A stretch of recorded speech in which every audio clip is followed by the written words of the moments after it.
গত এক দশক ধরেই বর্তমান সরকারের দক্ষ নেতৃত্বে বাংলাদেশের অর্থনীতি ক্রমশই এগিয়েছে।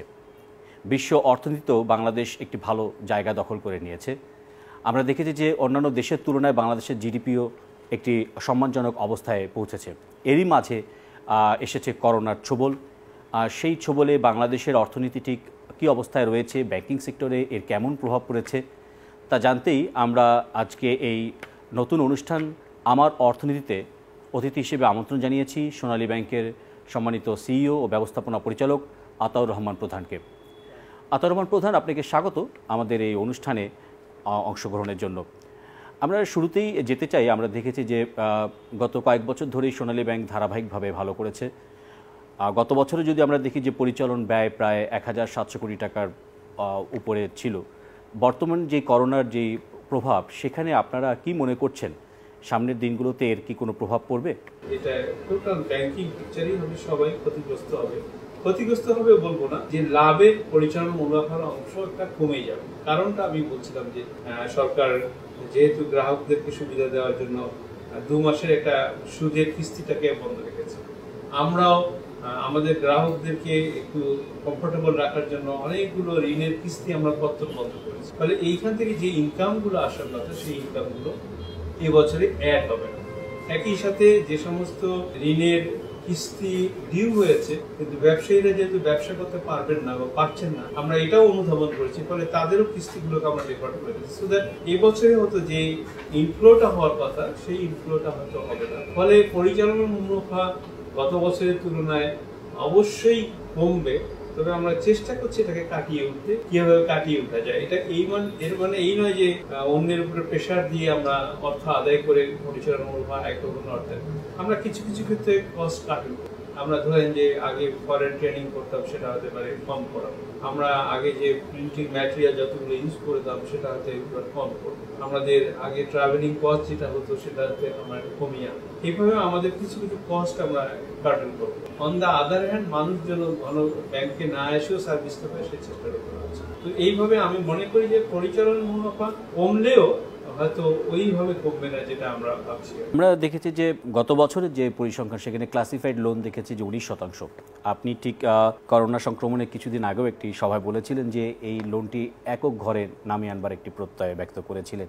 এই যে করোনার কাল, এর ফলে কি সেই জায়গাটিকে আপনি মনে করছেন যে ফুলফিল হবে, বা যে ঘোষণাটা দিয়েছিলেন এক অঙ্কের ঘরে, সেটি কতটুকু বাস্তবায়ন হবে?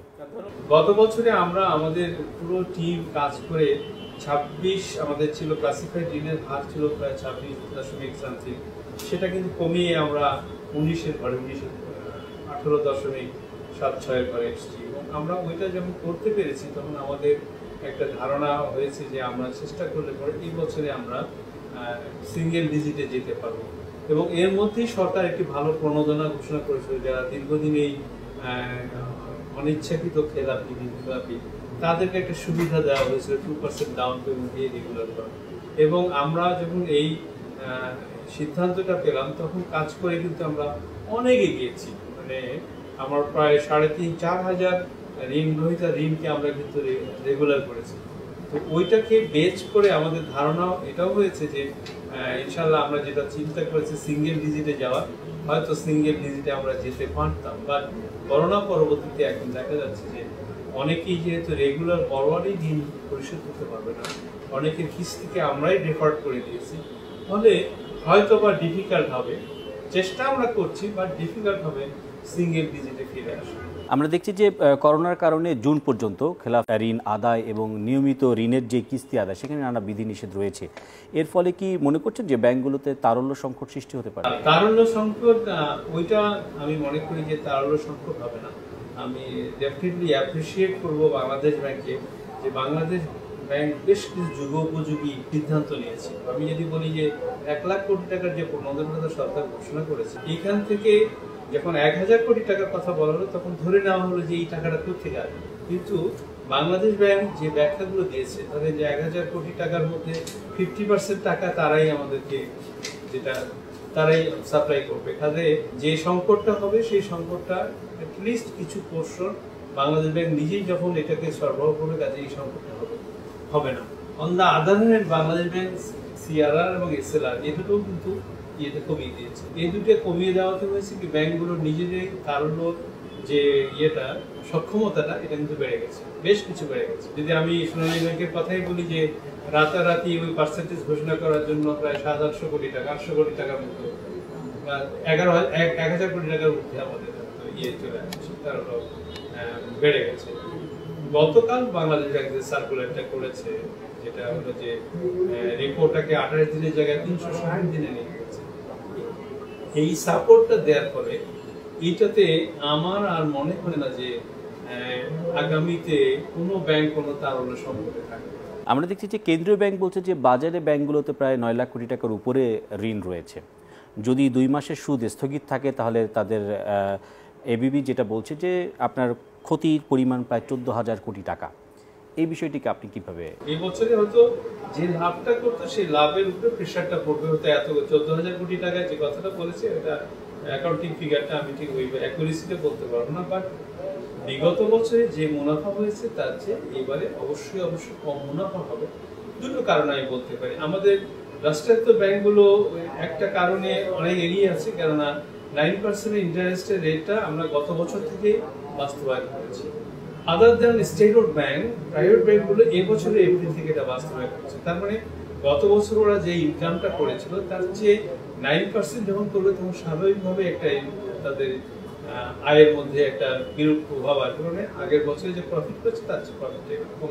অ্যাট দ্য সেম টাইম এখন সরকার যেহেতু অনেকগুলো বিষয়ে ছাড় দিয়েছে, সেই ক্ষেত্রে তাদেরও ইনফ্লোটা কম হবে, ফলে প্রফিটের উপর একটা বড় চাপ আসবে। তবে একেবারে ক্ষতি হবে এটাকে আমি মনে করি। আমরা দেখছি যে করোনাতেও আপনার ব্যাংকের প্রায় দেশে বিদেশে মিলে প্রায় 1200-র অধিক শাখা কিন্তু নিয়মিত নিরলসভাবে কাজ করে যাচ্ছে। এই যে মোরাল স্পিডটা, এটা আসলে কি ব্যাংকের নীতিগত একটা সিদ্ধান্ত? এখানে সরকার বলেছে যে সীমিত পর্যায়ে ব্যাংকিং চালু রাখতে হবে, রোটেশন করে চালাতে হবে, রোটেশনের মধ্যে দিয়ে ব্যাংকগুলোকে চালু করতে রাখতে হবে, সোশ্যাল ডিস্টেন্সটা মেনটেন করতে হবে। কিন্তু সোনালী ব্যাংক এমনই একটি ব্যাংক, রাষ্ট্রের এমনই একটি কাজ করে, আজকে আমি যদি ব্যাংক খোলা না রাখি তাহলে বয়স্ক ভাতা বিধবা ভাতা আমি দিতে পারবো না। এই যে বয়স্ক বিধবা একেবারেই আন্ডার প্রিভিলেজ এই লোকগুলোকে যদি আমি টাকা দিতে না পারি তারা কেনাকাটা করতে পারবে না, না খেয়েই থাকবে।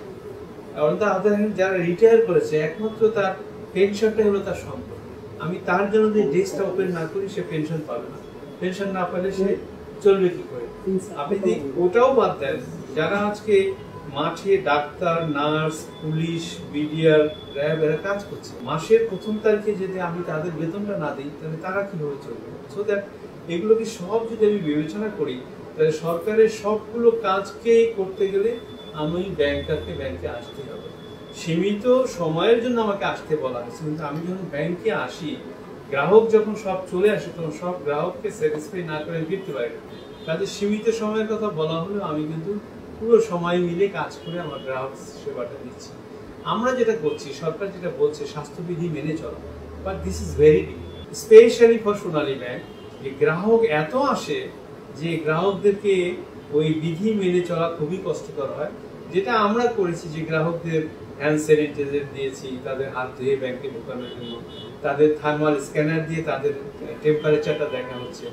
আর আমার সহকর্মীদের মধ্যে আমরা কিছু পিপিই দিয়েছি, ড্রেস দিয়েছি, তাদেরকে মাস্ক দেওয়া হয়েছে, গ্লোভস দেওয়া হয়েছে এবং এর সাথে স্যানিটাইজার ইউজ করা হচ্ছে, যাতে করে এই সামাজিক দূরত্ব যতটুকু মেনটেন করা যায় এবং ওই সুরক্ষার জন্য যে সমস্ত কাজ সেই কাজগুলো করে আমরা কিন্তু নিরন্তর সার্ভিস দিচ্ছি।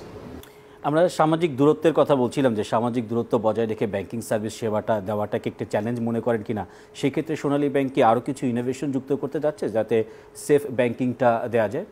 এখন দেখেন, আমি বলি যে আমি তো বলছি যে ইনোভেশনের দিক থেকে যদি বলি তাহলে গ্রাহক যাতে কম আসে সেই জন্য আমরা আইটিতে খুব বেশি প্রায়োরিটি দিয়েছি এবং 2-4 সপ্তাহের মধ্যে বেশ কিছু অ্যাপস আমরা ডেভেলপ করছি যাতে করে অনেক গ্রাহককে ব্যাংকে আসতে হবে, ফলে এই সোশ্যাল ডিস্টেন্সটাই নতুন বেশ কিছু আপনি দেখেছেন যে আমাদের যন্ত্রপাতি তৈরি হয়েছে যেগুলোর মধ্য দিয়ে ডিসইনফেকশন করে গ্রাহককে ভিতরে ঢুকানো যায়, একই সাথে আমাদের কর্মচারীরা যাতে ঢুকতে পারে এই ব্যবস্থাগুলো আমরা নিচ্ছি এবং আগামীতে আমাদেরকে এগুলো দিতে হবে। দর্শক, অনুষ্ঠানের এই পর্যায়ে নিচ্ছি আমরা ছোট্ট একটা বিরতি। বিরতির আগে যেমনটি বলছিলেন সোনালী ব্যাংকের সিইও এবং ব্যবস্থাপনা পরিচালক আতাউর রহমান প্রধান, যে এই করোনাকালীন সময়েও কিন্তু দেশের অর্থনীতিকে ঠিক সমান গতিতে এগিয়ে নিতে যতটুকু সামাজিক দূরত্ব বজায় রেখে যাওয়া উচিত, ঠিক সেই দিক নির্দেশনা মেনে এবং প্রযুক্তিকে সাথে রেখে এগিয়ে যেতে যা যা করণীয় তার ব্যাংকের পক্ষ থেকে তিনি তা করছেন। তিনি বলছিলেন দেশের অর্থনীতিতে এর প্রভাবের কথা এবং সেখান থেকে কিভাবে এই অর্থনীতিকে সামনের দিকে এগিয়ে নেওয়া যায় সে বিষয়ে তিনি কিছুটা দিক আলোকপাত করছিলেন। আমরা বিরতির পরে আবারও ফিরছি তার সাথে, সে পর্যন্ত আমাদের সাথেই থাকুন।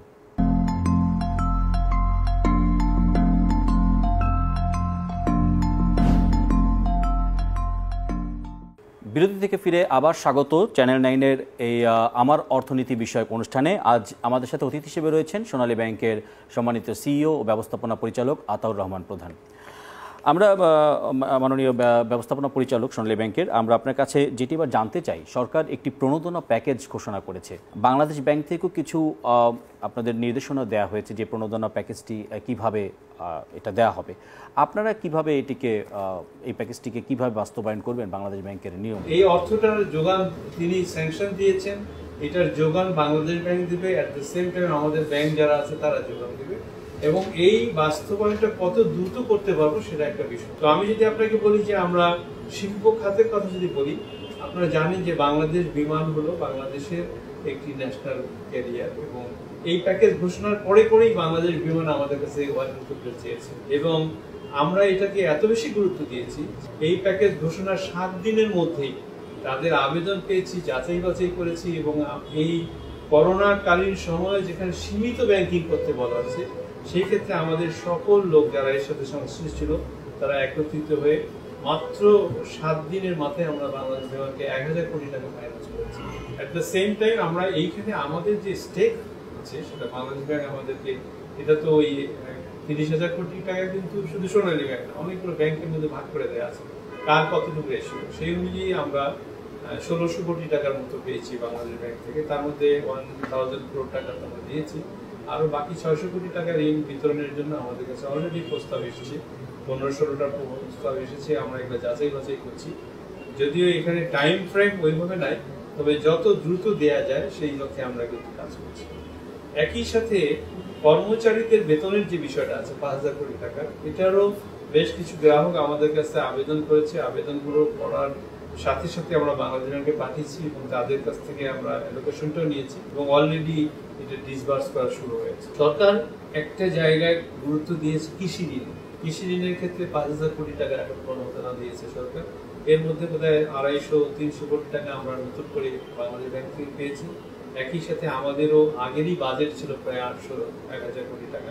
তো এইগুলোকে বিতরণের জন্য আমরা মাঠ পর্যায়ে নির্দেশনা দেওয়া সহ কতটুকু বাস্তবায়ন হচ্ছে, প্রতিদিনে কি রকম ঋণ বিতরণ হচ্ছে সেই খোঁজ খবরগুলো আমরা নিচ্ছি, এবং আমরা এটাকে রেখেছি। এই যে কৃষকদেরকে একটা প্রণোদনা দিয়েছিলাম আমরা যে ফ্রি অফ ইন্টারেস্টে এই বছরে আমরা তাদেরকে 50 কোটি টাকা ঋণ দেব।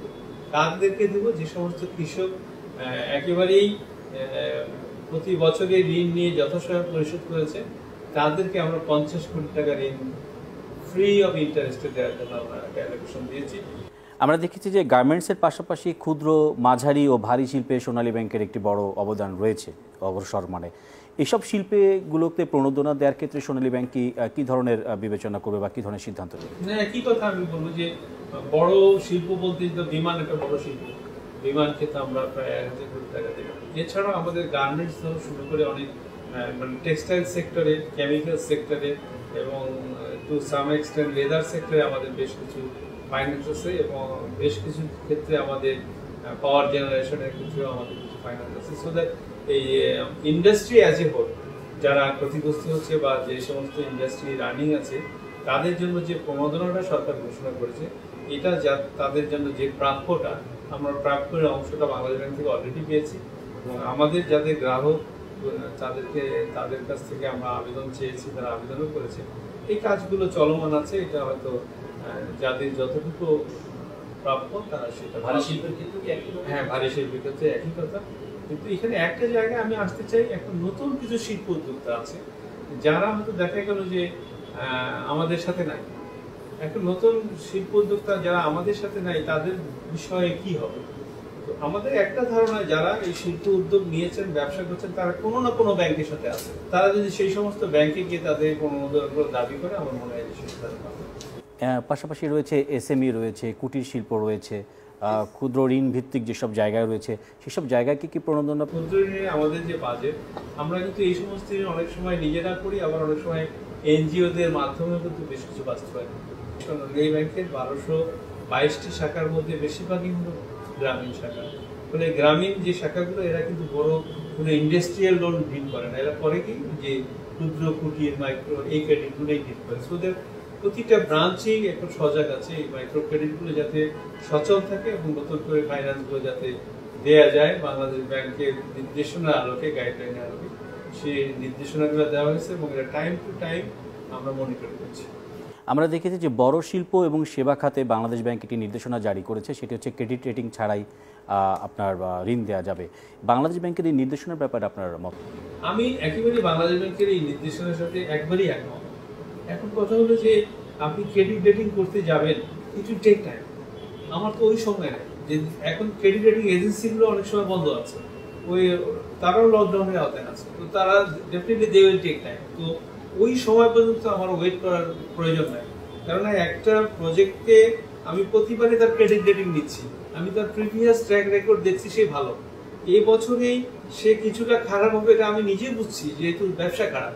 সো দ্যাট ওই ক্রেডিট রেটিং এর অবস্থায় যদি আমি থাকি, তাহলে এটা ডিলে হবে। সো দ্যাট বাংলাদেশ ব্যাংক সিদ্ধান্ত যেটা নিয়েছে, আমি মনে করি যে এটা সঠিক সিদ্ধান্ত নিয়েছে। এই বছরের জন্য ক্রেডিট রেটিং এর জন্য অপেক্ষা করে ঋণ বিলম্বিত করার কোনো কারণ নেই। আমরা দেখছি যে প্রণোদনাটি রয়েছে, অধিকাংশ ব্যবসায়ীরা বলেছেন যে তাদের ঠিক এই মুহূর্তে সেই প্রণোদনা থেকে তাদের ঋণটি পাওয়ার কথা, না হলে তাদের সময়ক্ষেপণ হয়ে তারা আরও বিপদে পড়বে বলে তারা মনে করছে।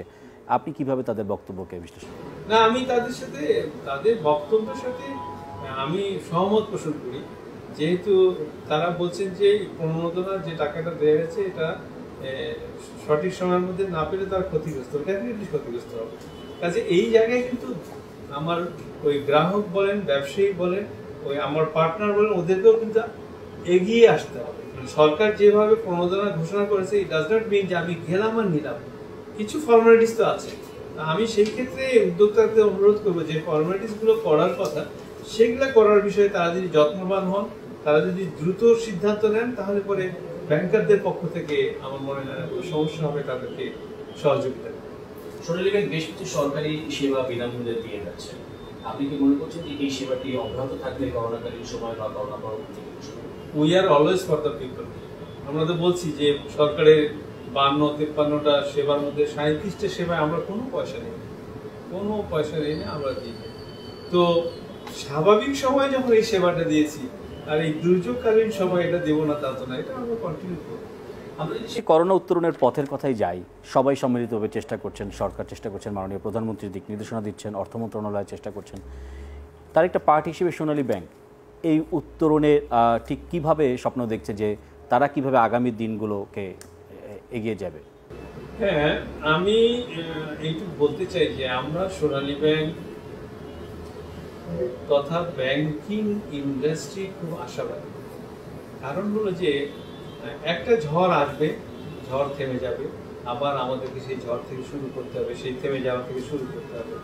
বাংলাদেশের অর্থনীতি এখন যে ভাইব্রেন্ট অবস্থায় আছে, একটা ঝড় এসছে এবং এটাকে সামলায় আমরা যদি উঠতে পারি, আমি বলছি যে করোনা পরিস্থিতি যদি দ্রুত শেষ হয়ে যায়, এই বছরে যে আমাদের থ্রেটটা আছে, আমার মনে হয় যে আগামী 2 বছর বা 3 বছরের মধ্যে, আমি বলে রাখি যে আমরা কিন্তু আমাদের এই যে ক্ষতিটা হলো বা হচ্ছে, এটার জন্য কিন্তু আমরা একটা মাস্টার প্ল্যান করেছি, আমরা একটা শর্ট টার্ম করেছি, তাৎক্ষণিক একটা বিষয় এনেছি, আমরা মধ্যমেয়াদী একটা পরিকল্পনা করেছি, আমরা একটা দীর্ঘমেয়াদীও পরিকল্পনা করেছি, যে এই পরিকল্পনার মধ্য দিয়ে আমাদের যে এবছরের যে লসটা আগামী 3 বছরের মধ্যে আমরা একটা কাটাই করতে পারবো। এইভাবে আমরা সিদ্ধান্ত নিয়েছি।